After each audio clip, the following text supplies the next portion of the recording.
Hello मेरे प्यारे दोस्तों, बिल्कुल आपने ठीक सुना। आधार कार्ड से रिलेटेड नया नोटिस एसएससी का आ चुका है और एसएससी का ये न्यू वेबसाइट आप देख सकते हो। बिना किसी देरी के मैं शुरू करने वाला हूं और बताने वाला हूं आपको कि ये देखिए नोटिस बोर्ड में आज के आपके दो नए नोटिस दिख रहे होंगे। ये तो डिपार्टमेंटल एग्जामिनेशन का है ऊपर वाला, और ये नीचे वाला दिख रहे होंगे आधार पॉलिसी फॉर कैंडिडेट्स। ये बहुत ही इंपॉर्टेंट है।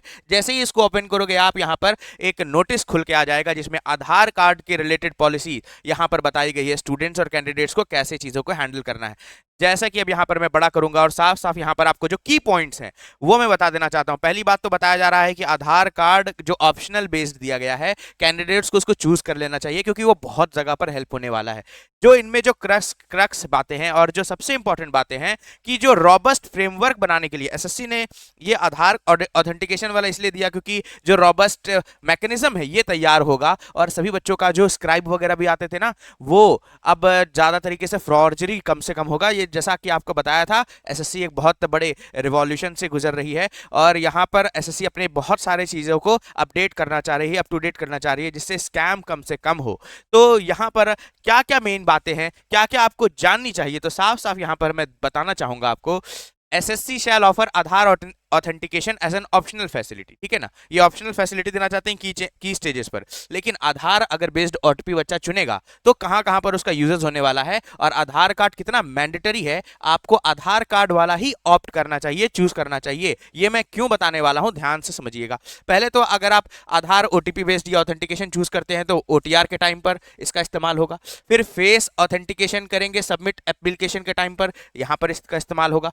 बहुत ही मैंडेटरी हो जाता है। फिर फिंगरप्रिंट के टाइम पर आधार वाला फिंगरप्रिंट और बायोमेट्रिक आपका इस्तेमाल होगा जब at the time of appearing in the exam, जब एग्जामिनेशन में आप अपियर करने जाओगे तो वहां पर जो फिंगरप्रिंट का जो स्कैन करते हैं ना और फेस वाला, वो आधार वाला ही इस्तेमाल करेंगे वो।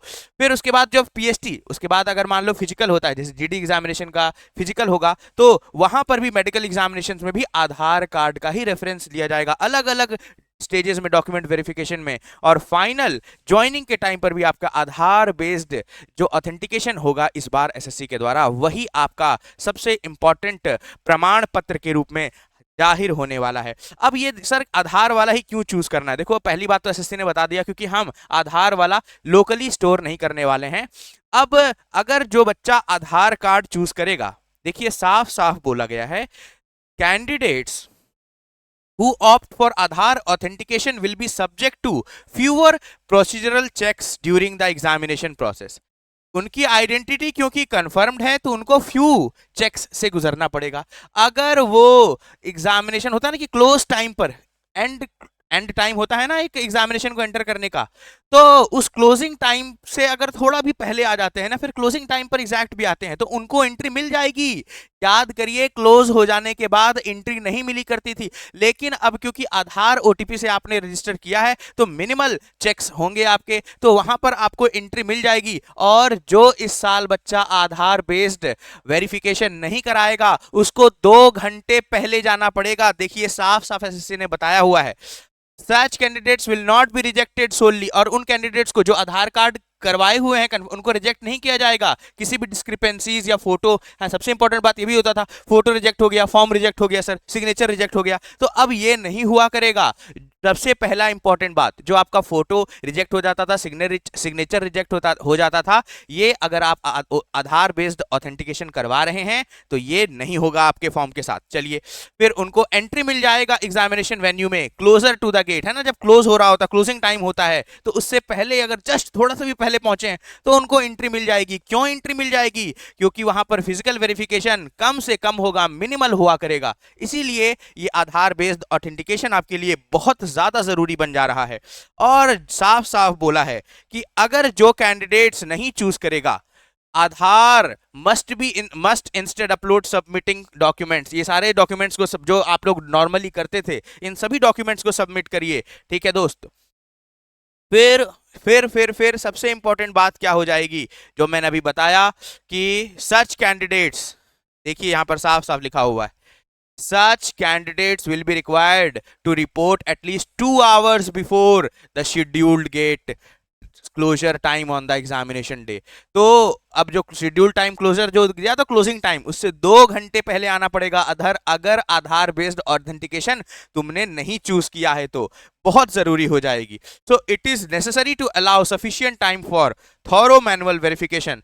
अगर आप चाहते हो कि कम से कम आपका वेरिफिकेशन हो, कम से कम आपके चेक से गुजरना पड़े, तो आधार बेस्ड ऑथेंटिकेशन को चूज करिए, वरना बहुत दिक्कत हो जाएगी। और जैसा बताया यहां पर इम्पर्सोनेशन, जो धोखाधड़ी, जो फ्रॉड हुआ करता था बहुत सारे एसएससी कैंडिडेट्स के द्वारा, वो नहीं हुआ करेगा अब। और खास करके further Aadhaar based authentication will also be extended to scribe. जो स्क्राइब आएंगे उनको भी, और पर्सनल जो होंगे उनके लिए भी चेक्स होंगे, उनको भी एसएससी मॉनिटर करेगा कि कोई भी इंडिविजुअल बार बार ऐसे स्क्राइब बनकर नहीं आ रहा है। उसको क्रॉस चेक किया जाएगा, उसके एग्जामिनेशन हिस्ट्री को क्रॉस चेक किया जाएगा और इवेलुएट किया जाएगा उसके एजुकेशनल क्वालिफिकेशंस को, कि एक ही बंदा क्या बार बार तो नहीं देने आ रहा है, वही बंदा अगर कहीं अपॉइंटेड तो नहीं है कि कोई एसएससी का ऑफिसर हो और वही बार बार स्क्राइब बनकर आ रहा है और भी बाकियों को ऑफिसर बनाने के लिए।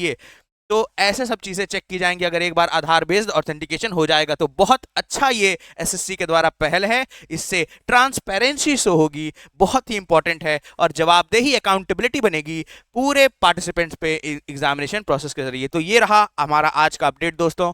तो एसएससी का जो नया नोटिस आया है, मैं चाहूंगा आप लोग जब फॉर्म भरेंगे ओटीआर तो पहले करवा लो। याद है ना 21 मई डेडलाइन है भाई, सुन लो 21 मई, 31 मई डेडलाइन है। जिन्होंने ऑलरेडी प्रीवियस ईयर ओटीआर किया था न्यू वेबसाइट से, कर लीजिए। और जो नए बच्चे हैं जो अभी तक एसएससी का फॉर्म भरे ही नहीं है, उनके लिए 2 जून लास्ट डेट है। भर लो, वन टाइम रजिस्ट्रेशन कर लो। एसएससी का अगर इस साल एग्जामिनेशन देना है तो मत वेट करना कि कभी सीएचएसएल का फॉर्म आएगा या जीडी का फॉर्म आएगा या एमटीएस का फॉर्म आएगा तब भरेंगे, नहीं, वन टाइम रजिस्ट्रेशन अभी करना होगा आपको। भले ही कोई भी फॉर्म भरना चाह रहे हो आप, वन टाइम रजिस्ट्रेशन कर लीजिए। 2 जून न्यू स्टूडेंट्स के लिए लास्ट डेट है। और जो ऑलरेडी कैंडिडेट्स हैं जिन्होंने 2024 को एग्जामिनेशन दिया होगा, उनके लिए लास्ट डेट, कुछ अगर मॉडिफिकेशन रेक्टिफिकेशन करना है कि नाम चेंज है आधार कार्ड में, खास करके कोई कैटेगरी, सर मैं गलती से एससी कैटेगरी डाल दिया था, मैं तो जनरल से बिलोंग करता हूं, सर मेरा ओबीसी कैटेगरी होना था, मैंने सर पता नहीं था, मैंने जनरल कैटेगरी चूज कर लिया, तो आप जाकर अभी के अभी इसको रेक्टिफाई कर सकते हो, मॉडिफाई कर सकते हो, ठीक कर सकते हो। जो सही कैटेगरी से आप, अगर ओबीसी से हो ओबीसी चूज कर लीजिए, एससी एसटी से हो